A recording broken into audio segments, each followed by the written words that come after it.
함께 사랑이란 무엇이냐라는 것을 한번 말씀을 통하여 한번 보도록 하겠습니다. 오늘 제목을 원수 사랑까지도 이렇게 하면서 느낌표를 이렇게 붙여봤어요. 뒤에 느낌표를 붙였습니다. 원수 사랑까지도 힘들다 이거지. 한마디로 생각해볼 문제라 이 말이죠. 원수까지도 사랑하라고. 이야. 그래서 지난주에 제목 설교 제목이 뭐였습니까? 이 정도까지라는 설교 주제를 가지고 지난주에 말씀드리지 않았습니까? 주님께서 우리에게 요구하시는 수준이 이 정도까지란 말이야. 너무 높아. 너무 높아요. 근데 오늘 말씀도 보면은 원수까지도 이거야. 원수 사랑까지도 명하시는 우리 주님. 그래서 오늘은 사랑이라는 전체적인 큰 주제를 가지고 한번 생각해 보도록 하겠습니다. 우리는 사랑이라는 말을 많이 듣습니다. 그리고 그리스도인들은 사랑합니다라는 말을 입에 아주 붙여놓고 삽니다. 우리 앞뒤 좌우를 보면서 사랑합니다 한번 해볼까요? 시작. 사랑합니다. 제가 지금 사랑합니다 그랬습니다. 과연 이 사람이 진짜일까? 그렇죠. 뭐 진짜가 아니더라도 사랑합니다 말로 고백하면은 행동으로 나타나게 되시니까요. 서로 사랑하셔야 됩니다. 이렇게 사랑합니다라는 말을 많이 합니다. 이 사랑에 대해서 우리 생각해보자 이 말이에요. 예수님께서 우리에게 사랑하라고 하시는데 도대체 어느 정도까지 사랑하라는 것인지 여러분 들어보십시오. 그러면 듣는 중에 이건 아니에요. 여기까지 나는 못합니다. 목사님 나는 그거 못합니다. 예수님 나는 그거 못하겠습니다. 포기하지 마시고 성령님의 인도하심으로 우리도 예수님이 말씀하시는 사랑을, 예수님이 말씀하시는 수준의 사랑을 할 수 있기를 예수님의 이름으로 축복합니다. 예수님께서 말씀하신 사랑, 원수도 사랑하라. 한마디로 그겁니다. 원수도 사랑하라. 원수도 사랑하라. 예수님의 말씀처럼 원수를 사랑할 수 있겠습니까? 막연하게 사랑할 수 있지. 악한 자 사랑할 수 있는 거 아니야? 예를 들어서 북한의 김정은 직함까지 붙이면은 위원장 김정은 같은 사람 긍휼히 여기는 마음으로 기대해 줄 수 있는 거 아니겠어? 아니 더 나아가서 나에게 직접적인 피해를 입히지 않으니까, 그렇죠? 나에게 직접적인 피해, 와닿는 피해를 입히는 건 아니에요. 국가적인 문제이기 때문에. 그렇기 때문에 예수님의 마음으로 사랑할 수도 있겠다라고 말할 수 있습니다. 김정은 위원장 사랑할 수 있다. 기도할 수 있다. 긍휼히 여긴다. 불쌍히 여긴다. 그래서 사랑할 수 있다. 그러나 여기서 말씀하시는 것은, 예수님이 말씀하시는 것은 그런 막연한 악한 자를 말하는 게 아닙니다. 막연한 악한 자가 아니고 오늘 말씀해 보시니까 너를 핍박하는 자라고 나오세요. 너를 핍박하는 자. 오늘 44절에 보세요. 나는 너에게 이르노니 너희 원수를 사랑하며 너희를 박해하는 자를 위하여 기도하라. 이렇게 말하잖아요. 너희. 직접적인 거. 간접적이고 막연한 악한 자가 아니고 직접적으로 나에게 뭔가 손해를 입히는 자예요. 나에게 직접적인 피해를 입히는 사람. 나를 향해서 비난하고 욕하고 나에게 손해를 끼친 그 사람을 사랑하라는 것이 오늘 예수님의 말씀입니다. 그래서 우리가 힘든 거예요. 막연한 악한 자라면은 할 수 있겠다고 공언해 볼 수 있어요. 그 말 자체도 좀 무리가 되지만, 근데 이건 막연한 대상이 아니에요. 직접적으로 너를 핍박하고 너를 욕하고 너에게 손해를 끼치는 자예요. 우리는 사실 이런 사랑을 솔직히 말해서 우리가 먼저 받지 않았습니까? 하나님께서는 자신의 독생 성자 예수님을 십자가에 죽이시면서까지 우리를 사랑하지 않으셨습니까? 예수님은 우리를 구원하시기 위해서 십자가에서 모진 고통을 당하시며 우리를 사랑해 주셨습니다. 이런 예수님의 사랑을 특별히 헬러 용어에서는 아가페적 사랑이다 이렇게 표현을 하죠. 하나님께서는 우리에게 아가페 사랑을 명령을 하신 겁니다. 아가페 사랑. 헬러에서는 특별히 많이 사용하는 사랑이라는 단어가 있습니다. 아가페적 사랑, 에로스 사랑, 그리고 필로스 사랑. 이 세 가지가 있는 필리아 사랑이죠. 이 세 가지가 있는데 에로스 사랑이라는 거 우리가 많이 에로스 많이 들어보지 않았습니까? 에로스는 그리스 신화에 나오는 사랑의 신이죠. 아프로디테의 아들로 나오죠. 활과 화살을 가진 나체의 어린이. 여러분 어딘가의 그림에서 본 적이 있을 것으로 생각이 되는데 이 나체의 어린이가 에로스인데 에로스가 쏜 금화살을 맞으면은 사랑에 빠지고 납화살을 맞으면 증오하게 된다고 합니다. 그러니까 이거는 우리가 실생활 속에서 보면은 남녀간의 사랑, 육체적 사랑이라고 말을 할 수가 있습니다. 여기 바로 이제 에로스 사랑이고 필리아 사랑 이거는 뭐 형제간의 우애 또 친구간의 어떤 그 우애 이러한 것을 가리키는 그러한 사랑이 이제 필리아 사랑이고요. 아가페.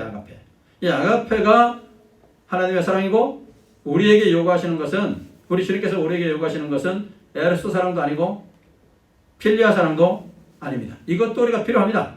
부부간에 사랑해야죠. 사랑해야죠. 남녀간에 사랑해야죠. 부부간에 사랑해야죠. 필리아 사랑, 친구나 형제간에 우애, 형제애를 가져야 되겠죠. 그러나 우리 주님께서 우리에게 요구하시는 것은 아가페적 사랑이에요. 아가페적 사랑. 로마서 5장 8절에서 10절을 한번 보도록 하겠습니다. 앞에 스크린에 있습니다. 우리 같이 한번 로마서 5장 8절에 10절 같이 읽습니다. 시작. 우리가 아직 죄인 되었을 때에 그리스도께서 우리를 위하여 죽으심으로 하나님께서 우리에 대한 자기의 사랑을 확증하셨느니라. 그러면 이제 우리가 그의 피로 말미암아 의롭다 하심을 받았으니 더욱 그로 말미암아 진노하심에서 구원을 받을 것이니 곧 우리가 원수 되었을 때에 그의 아들의 죽으심으로 말미암아 하나님과 화목하게 되었은즉 화목하게 된 자로서는 더욱 그의 살아나심으로 말미암아 구원을 받을 것이니라. 여러분 이것이 바로 이거예요. 우리가 원수 되었을 때, 우리가 하나님과 원수 되었을 때 아들의 죽으심으로 말미암아 하나님과 화목되게 된다는 거예요. 그냥 우리가 정상적인 상태가 아니고 하나님과 원수가 되었을 때 예수 그리스도께서 이 땅에 오셔서 십자가에서 그 모든 고통을 당하시며 죽으셨다는 것. 이게 하나님의 사랑이에요. 이게 하나님의 사랑입니다. 여기서 말하는 이 사랑이 바로 아가페적 사랑이에요. 거룩하고 무조건적인 사랑입니다. 무조건적인 사랑. 아가페 사랑은요, 허물을 덮어주는 사랑입니다. 죄인을 불쌍히 여기는 사랑입니다. 자기를 희생함으로 행동으로 옮기는 사랑입니다. 아가페는 죄는 미워하지만 죄인은 사랑하는 그러한 사랑이라고 말할 수 있습니다. 아무리 많은 죄를 범한 사람이라도 긍휼히 여기는 것이 아가페적 사랑이에요. 예수님께서 바로 이런 사랑을 우리에게 베풀어 주셨다는 겁니다. 우리에게. 그 사랑으로 인해서 우리가 구원에 이르게 된 것입니다. 이 예수님께서 우리에게 요구하시는 게 뭐냐? 아가페적 사랑. 아가페적 사랑을 요구하시는 예수님이십니다. 우리 주님이 요구하시는 사랑이 바로 아가페적 사랑. 예수님이 하신 그 사랑을 우리 보고 하라는 겁니다. 내가 너희를 사랑한 것 같이 너희도 사랑하라는 얘기예요. 왜 그렇습니까? 우리는 예수 믿고 하나님의 자녀가 되었기 때문에 그래요. 예수님의 사랑으로 인하여서 하나님의 사랑, 하나님의 자녀가 되었기 때문에 우리는 아가페적 사랑을 해야만 한다는 것입니다. 하나님의 자녀가 되었으니 예수님 따라쟁이가 되라는 겁니다. 예수님 따라쟁이가 되라는 거예요. 오늘 45절 말씀 보실까요? 오늘 45절 말씀에 보시면은 이런 말씀이 있습니다. 우리 같이 한번 45절 읽어보도록 하겠습니다. 이같이 한즉 하늘에 계신 너희 아버지 아들이니 이는 하나님이 그 해를 악인과 선인에게 비추시며 비를 의로운 자와 불의한 자에게 내려주심이라. 이같이 한즉 하늘에 계신 너희 아버지의 아들이 되리니 이같이 한즉 하나님의 아들이 된다. 하나님을 따라잡니래. 하나님을 따라하라는 얘기. 따라하라. 이같이 해야 하나님의 아들이 된다. 하나님 따라쟁이가 되라. 하나님을 닮은 꼴이 되라 이 말이에요. 하나님 닮은 꼴.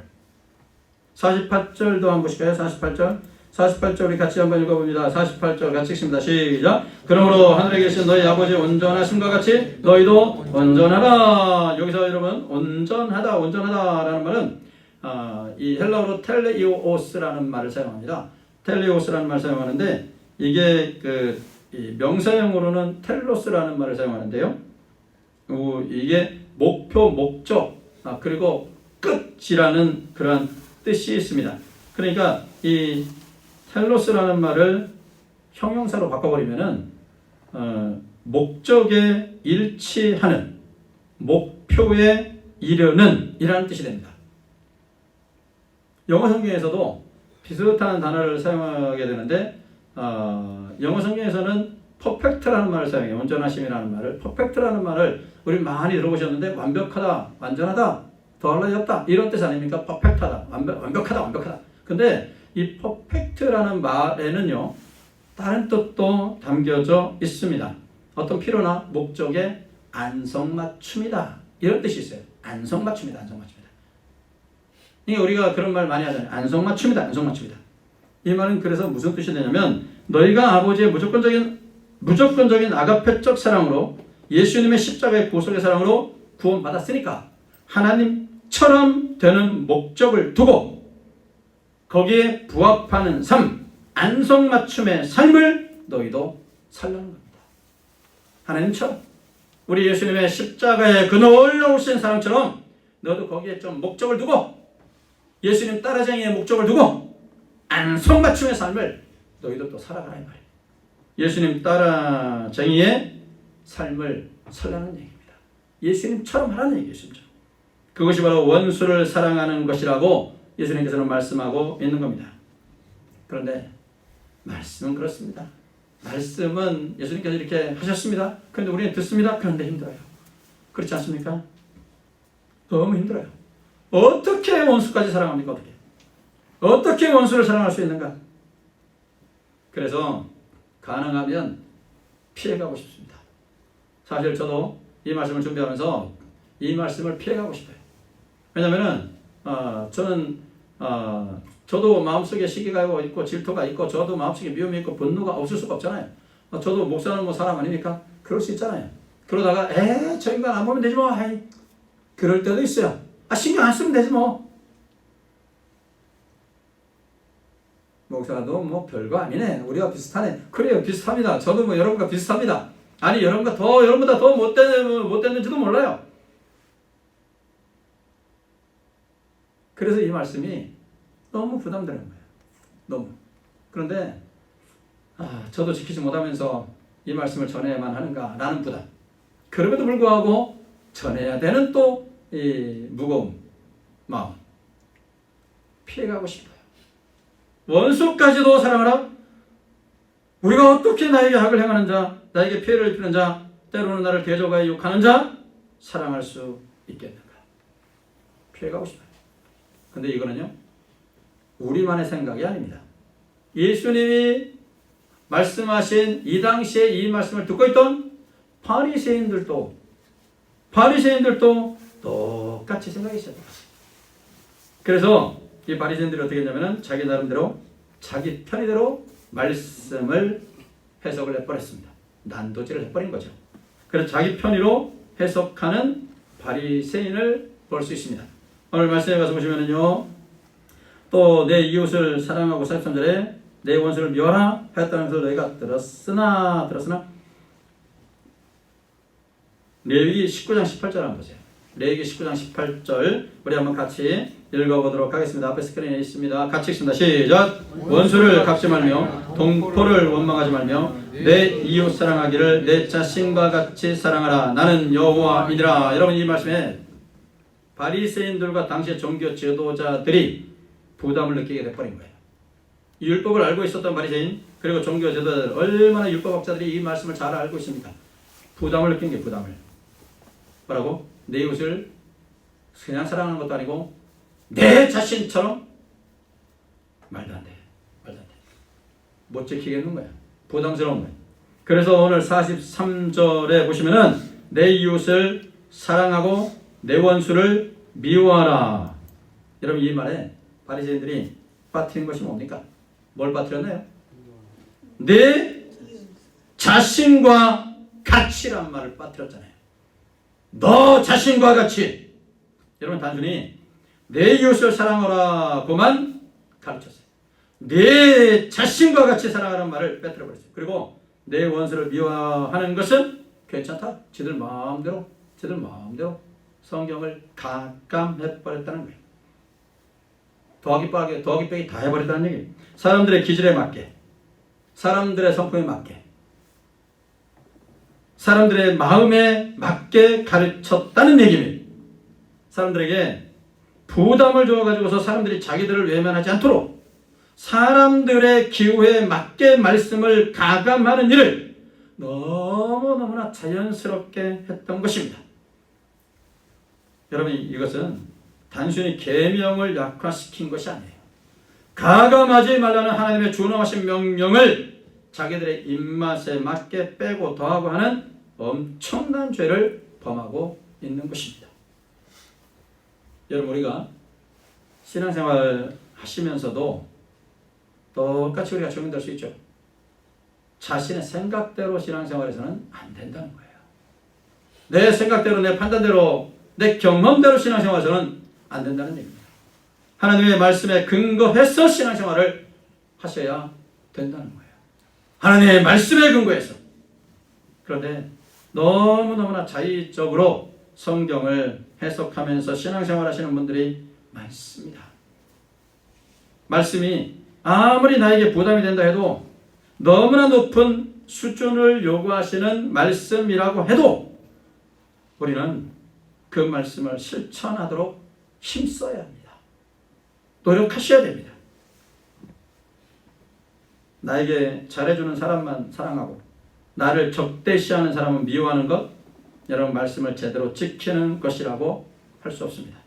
우리 하나님께서도 악한 사람도 선한 사람도 모두 사랑하신다는 사실을 기억하셔야 됩니다. 그 하나님의 사랑을 어떻게 표현합니까? 45절 보세요. 45절 중간에 가서 보시면은 이는 하나님이 그 해를 악인과 선인에게 비추시며 비를 의로운 자와 불의한 자에게 내려주심이라 이렇게 말하고 있지 않습니까? 태양이 떠오르는데 그 태양은 악인에게도 선인에게도 비추게 하신다는 거예요. 그리고 비도 때가 되면은 악인에게도 선인에게도 비를 다 내려주신다, 이 말씀이에요. 이것은 뭘 가르칩니까? 하나님의 큰 사랑이에요. 하나님의 사랑은 너무나 커서 악인도 선인도 구분하지 않으신다는 거예요. 46절 보실까요? 46절 보시면 우리 같이 한번 또 읽어보겠습니다. 46절 읽습니다. 시작. 너희가 너희를 사랑하는 자를 사랑하면 무슨 상이 있어요? 세리도 이같이 아니하느냐. 우리 사랑의 폭을 넓히라는 말이에요. 우리 사랑의 폭을 넓혀라. 우리 사랑의 좀 이렇게 이 사랑의 그라운드를 좀 팍 넓혀라는 거예요. 나를 사랑하는 사람만 사랑하면 세상 사람들과 우리가 다른 것이 무엇이냐는 거예요. 무엇이냐. 내 자식, 내 가족만 사랑하는 것은 여러분 본능적 사랑 아닙니까? 어떻게 보면 동물적 사랑이라고 볼 수 있어요. 본능은 아닙니까? 본능이에요. 동물들도 짐승들도 본능적으로 자기 새끼를 안아버립니다. 자기 새끼를 지킵니다. 본능적 사랑. 근데 우리 예수님께서 말씀하시는 게 세리도 이같이 아니하느냐. 세리도 그렇게 한다는 얘기예요. 악명 높은 세리도 자기 새끼들, 자기 가족 사랑한다 이 말이에요. 하나님을 모르는 사람들도 할 수 있는 그런 사랑 말고 본능적으로 사랑할 수 있는 그런 사랑의 폭을 좀 넓혀가지고 내가 악인과 선인에게 똑같이 태양을 비추게 하고 비를 주는 것과 같이 너희도 그런 사랑을 좀 하라 이 말씀입니다. 너희를 핍박하는 자, 원수 같은 사람도 사랑하는 것이 하나님처럼 되는 것입니다. 예수님 따라장이가 되는 것입니다. 그러면은 우리가 이제 사랑의 사도가 되기 위해서 원수도 사랑하기까지 할 수 있는 그런 사람들이 되기 위해서 어떻게 하면 좋을까? 사랑의 사도가 되기 위해서 우리가 어떻게 하면 좋을까? 먼저 불쌍히 여겨야 됩니다. 불쌍히. 나를 대적하는 자 불쌍히 여겨야 됩니다. 불쌍히. 하나님 앞에 기도하셔야 됩니다. 불쌍히 여기는 마음을 주옵소서. 여러분, 사랑은 불쌍히 여기는 마음에서 시작됩니다. 본능적으로 사랑할 수 있는 사람은 사랑을 그렇게 강요하지 않아도 사랑합니다. 그런 대상은 그렇게 뭐 강요, 사랑이라 말 안 해도 사랑하게 되죠. 자기 가족 사랑합니다. 자기 자식들 사랑합니다. 본능이기 때문에. 그런데 나에게 피해를 주는 사람, 나와 관계가 없는 사람을 사랑하기 위해서는 불쌍히 여기는 마음이 여러분 있어야 됩니다. 불쌍히 여기는 마음이 불쌍히 여기는. 여러분, 누가복음 10장에 가서 보시면은요, 율법교사가 악의적으로 예수님께 와서 질문하는 그러한 내용이 나오는데, 말씀해 보시면은 율법교사가 예수님께 와서 이런 질문을 하죠. 내가 무엇을 해야 영생 얻습니까? 율법교사가 율법 몰라가지고서 영생 얻는 방법 몰라가지고서 온 건 아니에요. 악의적으로 온 것이죠. 예수님께 뭔가 질문해가지고 예수님을 좀 난감하게 만들려고 예수님께 온 것이죠. 그때 예수님께서 말씀하신 게 뭐냐면은 율법에 뭐라고 대답했느냐? 율법에 뭐라고 말을 하고 있느냐? 내 마음을 다하며 목숨을 다하며 힘을 다하며 뜻을 다하여 주 너의 하나님을 사랑하고 또한 내 이웃을 네 자신같이 사랑하라 하였다. 예수님께서 이렇게 말씀을 하지 않으셨습니까? 그때 율법교사가 뭐라 합니까? 우리 이웃이 누굽니까? 그래서 나온 비유가 선한 사마리아인 비유예요. 선한 사마리아인 비유를 통해서 예수님께서는 이웃에 대해서 말씀하시면서 선한 사마리아 사람을 좀 이렇게 좀 조명하고 있습니다. 선한 사마리아 사람이 가지고 있는 마음 상태 이런 거에 대해서 쭉 조명을 하면서 이런 그 불쌍한 사람들을 사랑하라 이 말씀이죠. 선한 사마리아 사람이 예루살렘에서 예배드리고 예리고로 내려가는 길입니다. 중간에 강도 만났죠. 그런데 그 강도 만나가지고 거의 다 죽음 직전까지 갔습니다. 그런데 제사장이 지나갑니다. 마땅히 불쌍히 여기는 마음이 있어야 돼요. 저 인간 불쌍히 여기는 마음이 있어야 돼요. 쓰러져 있는 저 사람 불쌍히 여기는 마음이 있어야 돼요. 그런데 제사장이 그냥 지나갑니다. 성전에서 성전 일을 어떻게 보면 보조하는 레위인들도 지나갑니다. 근데 레위인도 지나가면서 그냥 스쳐 지나갑니다. 근데 선한 사마리아 사람, 우리 선한 사마리아, 성경에 선한이라는 말은 없는데 사마리아인이죠. 당시에 푸대접받고 있었던 사마리아인, 그 사마리아 사람이 지나갑니다. 그 사마리아 사람이 지나가면서 그 사람 보자마자 불쌍히 여기는 마음이 생겨가지고 그 사람을 도와주죠. 그래서 그 사람의 목숨을 건져줍니다. 성경에는 뭐라고 표현되어 있냐면 어떤 사마리아 여인은 여행하는 중 거기 이르러 그를 보고 불쌍히 여겨 이런 말이 나오고 있어요. 불쌍히 여기다. 불쌍히 여기다. 여러분 예수님께서는 사랑이라는 주제에 대해서 지금 하나님을 사랑하고 내 이웃을 내 자신과 같이 사랑하라 라는 말을 하고서 선한 사마리아인의 비유를 듭니다. 그 선한 사마리아 사람의 마음 상태가 어떤 상태? 불쌍히 여기는 긍휼의 마음이 있었다라는 얘기예요. 전반적으로 이 앞뒤를 연결시켜보면은 사랑은 불쌍히 여기는 마음이 있어야 된다는 얘기예요. 불쌍히 여기는 마음. 뭔가 사랑을 행동으로 옮기려면은 불쌍히 여기는 마음이 우리 마음속에서 솟구쳐 올라와야 된다는 얘기예요. 그래야 우리가 사랑할 수가 있게 되는 것입니다. 불쌍히 여기는 마음이 여러분에게 있어야 합니다. 저 인간 꼴도 보기 싫어. 여러분 가끔 가다가 남편을 볼 때 이런 생각이 드십니까 혹시? 저 인간 꼴도 보기 싫어.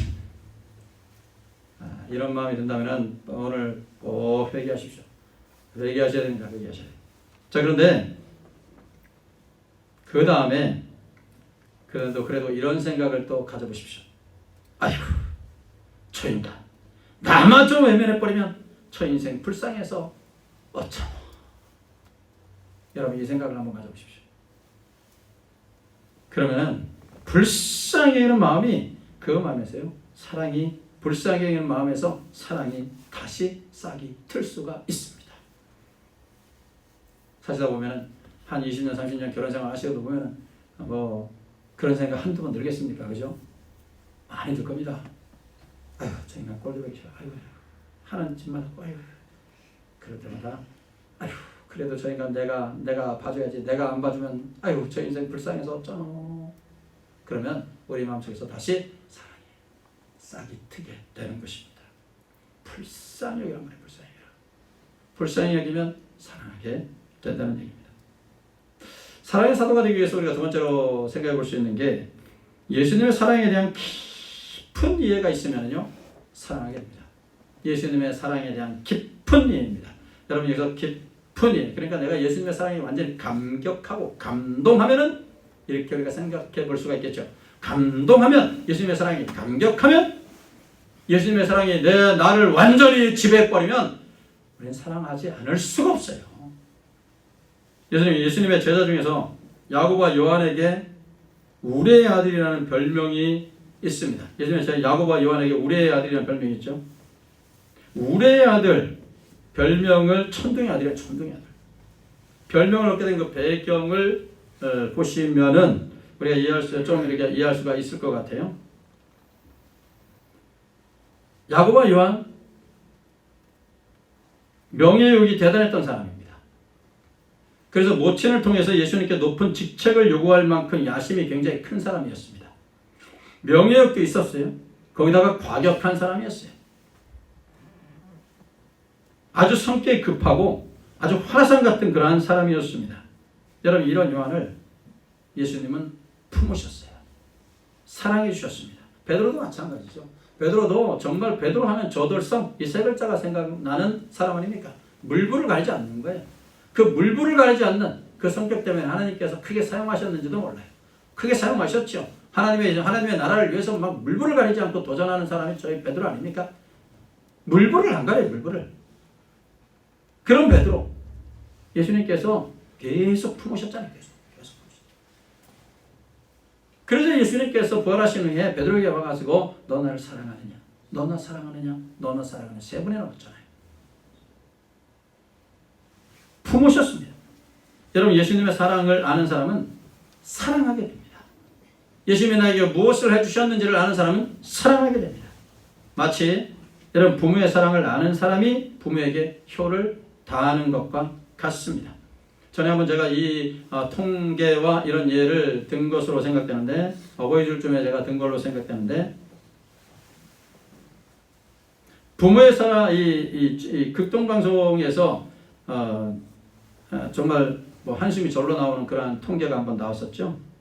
작년쯤에 나온 걸로 기억하는데, 젊은 세대에게 질문을 했다고 합니다. 젊은 세대에게 질문했는데, 부모에게 가장 물려받고 싶은 것이 뭐냐 했더니 40%가 돈이래요. 돈을 물려받고 싶다. 그럼 부모님이 몇 세에 돌아가셨으면 좋겠냐? 질문 자체가 좀 이상한데, 그랬더니 63세래요. 63세. 나도 별로 안 남았어요. 이 말이 무슨 말이냐면, 은퇴하고 은퇴 자금 다 쓰기 전에 자식에게 돈 물려주고 빨리 가시라는 말이에요. 은퇴 자금 다 쓰기 전에.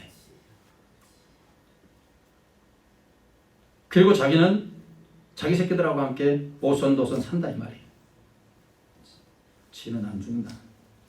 지는 않는다.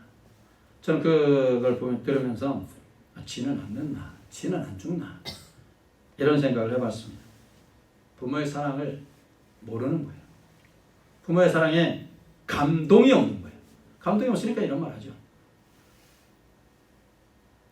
그러면 자기 새끼들이 또 우리 아버지, 우리 어머니 63세에 들어갔으면 좋겠다. 그럼 어떻게 할 거예요?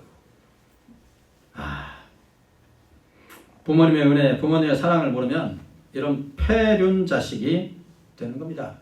폐륜 자식이라고 해서 부모를 고래장시키고 부모를 뭐 나물라 하고 부모를 죽이고 때리고 이것만 폐륜 자식이 아니에요. 옆에서 케어하지 않는 것도 폐륜이에요. 폐륜. 옆에서 부모를 케어하지 않는 거, 돌보지 않는 거, 이것도 여러분 폐륜이에요. 폐륜. 그러나 부모의 사랑을 아는 사람은요, 절대 그렇게 안 합니다. 6시 내 고향 여러분 가끔 보시죠? 아니 매일 보시죠? 저는 6시 내 고향을 너무너무 사랑합니다. 지난주 금요일에 8,000회를 했어요. 8,000. 아유, 목사님 참 기가 막혔다. 너무너무 재밌어요. 그리고 유익이 굉장히 많아요. 솔직히 저는 그 정보를 많이 얻어요. 거기서 6시 내 고향 뭐 홍보대사도 아니고 제가 여하튼 그래요. 근데 거기에서 감동적인 이야기가 하나 있었습니다. 이것도 작년에 있었던 일이죠. 어느 며느리가 리포터를 만났어요. 리포터를 섬을 다니면서 섬을 소개하는 그런 리포터인데, 어느 섬에 갔는데 식당을 하는 여주인을 만났습니다. 이 식당 여주인은 굉장히 행복하게 식당을 운영하고 있었어요. 그래서 이 리포터가 아무 문제 없이 참 모든 것을 갖고 사는 참 행복한 사람 같다, 이런 생각을 했습니다. 그러나 그녀는 아픔이 있었습니다. 남편이 없었습니다. 그리고 시아버지를 모시고 있었습니다. 그녀의 말을 들으면서 저도 많이 깨우침이 있었는데, 남편이 사망한 후에 이 자식들 키우며 시부모님을 모시고 살았다는 거예요. 자식들은 잘 성장해서 도시에서 행복하게 살고 주말마다 섬에 들어와서 함께 재미있는 시간을 매주 지낸다고 합니다. 이 여주인은 시부모님을 모시고 살다가 편찮으신 시어머니를 요양원에 위탁을 했다는 겁니다. 그리고 얼마 지나지 않아서 시어머니가 돌아가셨다는 얘기예요. 시어머니를 요양원에 모신 것에 대해서 이 며느리는 죄책감이 들었다는 얘기예요. 힘들어도 집에서 모시고 살걸. 그래서 그 여주인은, 식당 여주인은 결심했다는 겁니다. 다시는 이런 후회를 하지 않기로. 시아버지만큼은 돌아가실 때까지 요양원 안 보내고 내가 책임지고 모시겠다고 결심을 했다는 겁니다. 그래서 오랜 시간 동안 지금까지 모시고 산다는 것입니다. 여러분, 부모님의 사랑을 깨달은 자는요, 효를 다하게 되는 겁니다. 폐륜이라고 나는 폐륜은 아니야, 그렇게 착각하지 마십시오. 부모님을 옆에서 케어하지 않는 것도 폐륜입니다. 나쁜 짓입니다. 명예욕이 강한 요한, 이런 요한을 예수님은 가르치셨습니다. 자신에게 높은 자리를 주시라는 요구에 따른 제자들은 요구에 다른 제자들은 옆에서 듣고 화를 냈는데 예수님은 이런 요한과 야고보에게 화내지 않으셨습니다. 그리고 크고자 하는 방법, 으뜸이 되고자 하는 방법으로 먼저 섬기는 자가 되어야 된다 가르쳐 주셨습니다. 과격한 그의 성품을 고쳐주시면서 늘 타이르셨습니다. 잘못과 실수에 대해서 비난하지 않으시고 훈계하시면서 가르쳐 주셨습니다. 예수님은 명예욕 강하고 과격한 요한을 품으시고 사랑하셨습니다. 여러분, 이런 사랑에 요한은 감동하고 점점 사랑의 사도로 변하게 된 것입니다. 요한의 다음 행보를 보시면 알겠는데, 요한의 다음 행보를 보면은 요한이 예수님의 사랑이 완전히 녹아졌구나. 여러분, 이것을 우리가 알 수가 있어요. 예수님의 제자 중 유일하게 십자가 현장까지 쫓아가 예수님의 최후를 본 자가 요한입니다. 그리고 끝까지 예수님의 어머니 마리아를 봉양한 사람이 누구냐? 요한입니다.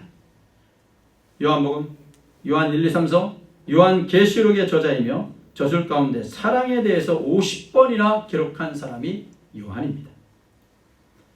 요한은 너무 노쇠해요. 제대로 설교할 수 없어 항상 성도들에게 부축받았다고 합니다. 요한은 항상 서로 사랑하라고 가르쳤는데 매일 같은 말만 반복하는 것에 대해서 성도들이 불평을 하자 요한은 이렇게 얘기했다고 합니다. 사랑은 그리스도 교회의 기초요. 사랑만 있으면 죄를 범하지 않는다.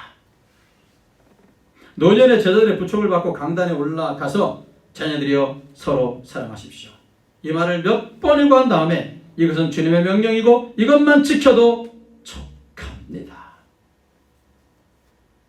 그래야 요한은 우리는 뭐라고 합니까? 사랑의 사도다.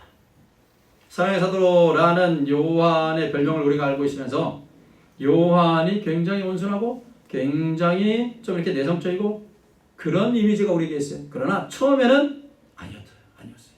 명예욕도 강하고 외다하고 이런 사람이었어요. 성격도 급하고. 근데 주님이 사랑으로 품으셨다는 얘기예요. 그 사랑에 감동되어서 요한이 사랑을 그렇게 강조했던 겁니다. 사랑하는 성도 여러분, 우리 죄를 대신하여 독생자까지 아낌없이 내어주신 하나님의 그 무한한 사랑을 잊지 마십시오. 이 사랑 때문에 우리가 하나님의 자녀되는 권세를 가지게 되었고 천국 백성이 되었습니다. 이 예수님의 십자가 사랑을 알아야, 이 십자가 사랑에 온전히 내가 푹 빠져야 원수까지도 사랑할 수가 있게 되는 겁니다. 사랑의 사도가 되기 위해서 마지막으로 성령의 능력이 필요합니다. 성령의 능력 말이야. 나를 사랑해 주기 때문에 사랑하는 것 말씀드렸다시피 누구나 할 수 있습니다. 누구나 할 수 있죠. 내 자식, 내 가족을 사랑하는 것 누구나 합니다. 그런데 우리가 예수님을 따르는 제자라고 하면서 그런 본능적인 사랑, 끼리끼리의 사랑만 한다면 우리가 하나님의 자녀라는 증거를 도대체 어디서 찾을 수 있겠습니까? 예수 안 믿는 사람과 우리가 다른 점이 과연 무엇입니까? 세리도, 도둑놈들도, 하나님을 모르는 이방인들도 다 하는 그런 사랑만 하는 수준이라면 우리가 하나님의 자녀라는 것을 무엇으로 과연 증명할 수 있겠습니까? 그러나 여러분, 그럼에도 불구하고 보통 힘든 일이 아닙니다. 원수까지도 사랑? 보통 힘든 일이 아닙니다. 그래서 우리는 성령의 능력을 구해야 됩니다. 성령의 도우심을 구하셔야 됩니다.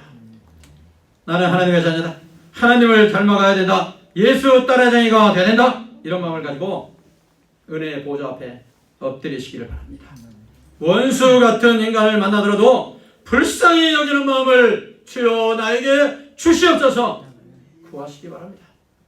성령님께서 긍휼의 마음을 주옵소서 이렇게 구하시기 바랍니다. 사랑하시는 여러분, 꼭 잊지 마십시오. 내가 누구인지를 잊지 마십시오.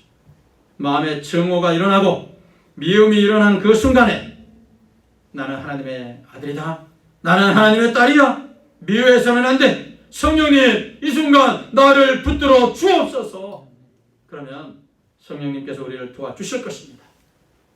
증오와 미움보다는 성령님의 도우심으로 불쌍히 여기는 마음이 우리 마음에 일어나서 사랑을 베푸는 사랑의 사도가 되시기를 예수님의 이름으로 축복합니다.